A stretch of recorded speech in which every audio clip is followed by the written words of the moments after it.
No, HOA law! For months ago, Susan Reynolds ruled Oakwood Estates like a small-town sheriff with a grudge, her sharp red cardigan a symbol of her iron-fisted control. Today, she's packing the last of her belongings into a U-Haul, her perfectly styled auburn hair now a mess of flyaways. From her living room window, she glances at my 10-foot fence, still standing tall and unyielding, and I see her shudder. It's not the height that bothers her, Anna Marie, it's the nightmare of that fateful Wednesday morning when she learned the hard way why I'd built it that way. Let me set the scene for this neighborhood showdown. Susan Reynolds, 43, was the HOA president and self-proclaimed keeper of curb appeal, strutting around like she owned every blade of grass. Then there's me, Michael Thompson, 45, a former wildlife expert from Yellowstone National Park who switched gears to real estate law. I moved in 18 months ago, kept my head down, until Susan decided to tangle with a guy who knows predators, both the furry kind and the human variety. In our community, 51 families fed up with Susan's endless nitpicking, but too intimidated to push back until fate gave them no choice. The boxes in Susan's house tell a tale of total defeat. Court papers from her failed lawsuit against me sit next to stacks of violation tickets she'd handed out like candy at Halloween. Her resignation letter is balled up on the kitchen table, right beside the landslide vote 43-4 that booted her out. What came next was a deep dive into her books, uncovering thousands in shady spending and years of bullying dressed up as community standards. A wildlife report from the State Forest Service sits there too, detailing how her stubbornness nearly got someone killed. 47 families watched her empire crumble, and that morning's chaos will stick with her forever. As the movers haul out her couch, Susan steals one last look at my fence, and I swear I see her tremble. She remembers her meltdown at the emergency HOA meeting, yelling at a room full of fed-up neighbors. "You have no clue what you've unleashed." But we knew exactly. We'd do it again in a heartbeat. The twist that still makes me chuckle? Susan spent months harassing me to tear down that fence, calling it an ugly eyesore that broke the rules. She had no idea it was the only thing keeping a family of black bears from turning our suburb into their personal buffet. Her ego blinded her, and it cost her everything. As the truck drives off, neighbors peek from their windows and porches. No waves, no regrets. Susan had torched every relationship with her fake enforcement games. Her exit feels like cutting out a tumor that's been draining the life from our little slice of American suburbia. It all kicked off with an email at 6:47 a.m. on a Tuesday, while I sipped my morning coffee. The subject line blared in caps: "Urgent HOA violation action required now." I could almost hear Susan's smug tone leaking through the screen. "Mr.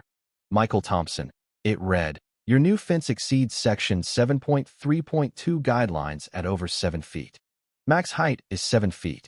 Fix it in 72 hours or face $500 daily fines and possible legal action.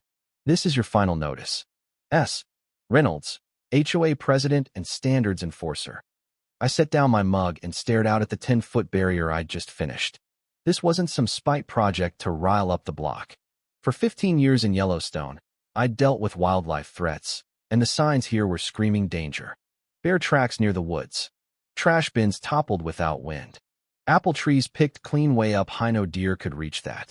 My security cams caught big shadows prowling yards at 3 a.m., too bulky for dogs or coyotes.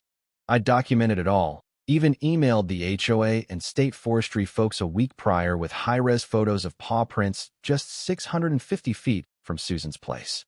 They were classic adult black bear, likely a mama judging by the stride. Susan's reply? "No bears around here. Stop scaring folks." When I called her that morning to talk sense, her attitude sealed the deal on her character. 72 hours, Mr. Thompson. "Rules don't bend," she snapped, clacking away on her keyboard, probably drafting more threats. "MS. Reynolds," I said evenly.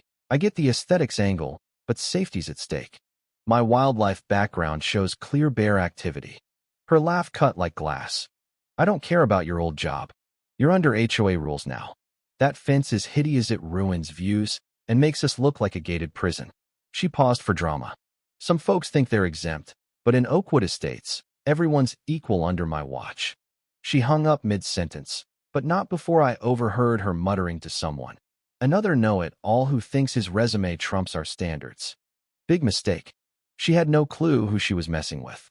That afternoon, Susan paraded around my yard with a tape measure, her red cardigan flapping like a flag of war. She dragged two neighbors as witnesses, lecturing loud about how my monstrosity tanked property values. But I'd faced scarier foes in Yellowstone. 847 bear-human clashes taught me strategy, foresight, and patience. My law switch wasn't random. I'd seen HOAs ruin lives like mini dictatorships. I'd pored over our bylaws for months, spotting 23 violations Susan racked up, rules added without votes, personal spending from HOA funds, zero transparency. She underestimated my network too. Tom Harrison, my old Yellowstone buddy, now ran regional wildlife management and owed me from Harry Field days. Laura Bennett, an HOA abuse lawyer, knew my rep from past cases. And Anna Martinez, a wildlife pro Susan had hounded out 2 years back with bogus fines and spying, was itching for payback. Anna's tale was gut-wrenching. Susan made her life hell until they sold and fled. She'd been gathering dirt, waiting for an ally like me. That evening, I made calls not pleas, but tactical huddles. Tom picked up quick. "Michael, been expecting you. How's civilian life?" I laid out the fence fight and bear signs. His tone turned grave. "We've got 7 reports in your zone last 3 weeks. Mama bear with cubs, pushed south by building up north. She's hungry and protective winter's coming." When I mentioned Susan's blockade on safety, Tom sighed. "That's a liability bomb. Bears hit easy food. It's game over." Laura was fired up. "Heard about your Pine Ridge win. Spill on Oakwood." I detailed Susan's mess. She laughed. "Send files." She's dug her own grave. Anna was eager. "Michael, I've prayed for this. Susan wrecked us frivolous tickets, fines, constant watches. I've got recordings, emails, statements." "Ready to testify?" I asked. Since the day she ran us out. My plan had 3 prongs. Log Susan's every illegal move, alert neighbors to the real threat, build a legal trap. Phase 1. Susan's follow-up email cranked fines to $1,000 daily, threatened liens breaking her own rules on disputes, approvals, surveys. My reply cited bylaws. Hers? I interpret as I see fit. President's perk. Boom-written admission of dictatorship. Phase 2. I chatted with Edge of Woods folks. Mr. Jenkins, 78, said, "Glad you asked. Wife scared stiff trash flipped thrice, scratches on the deck. Tracks match bears." Lisa Ramirez, mom of 2, added, "Told Susan about weird noises. She called me paranoid." In days, 15 families reported bear-like incidents. 8 griped about Susan's brush-offs. Seeds of rebellion planted. Phase 3. Laura dissected docs. Fence rule? Never voted on illegal. Plus, fancy dinners on HOA dime. No bid contracts to her kin, skipped audits. "She's a queen in her mind," Laura said. "We could go criminal, but removal's cleaner." Friday, Tom called. "Bear family's 1,600 feet out, heading your way. Trash and fruit bait." Irony piqued Susan, always curbside weak bags Tuesdays, her yard prime entry point. My last email. Forestry confirms bears inbound. Delay fence action, call emergency meet. This is safety, not games. Hers, sick of your lies. Contractors tomorrow interfere, I'll call cops. Wednesday, 6:23 a.m. Screams shattered the calm. "Help! Bears!" 911. From my window, Susan atop her SUV in PJs, a 300-pound mama bear raiding her trash, cubs frolicking in the mess. Neighbors emerged, phones out, seeing my warnings validated. Susan, queen of rules, trapped by her denial. I dialed 911, then Tom. His team darted and shooed the bears in 25 minutes. Susan huddled in her car, broken. "Mr. Jenkins whispered, emergency meeting tonight. Folks are mad." By 7 p.m., 38 households crammed the center record turnout. Air thick with fury. "Mr. Jenkins opened. Today's mess needs answers." "Michael." I projected emails, Susan's dismissals, my proofs.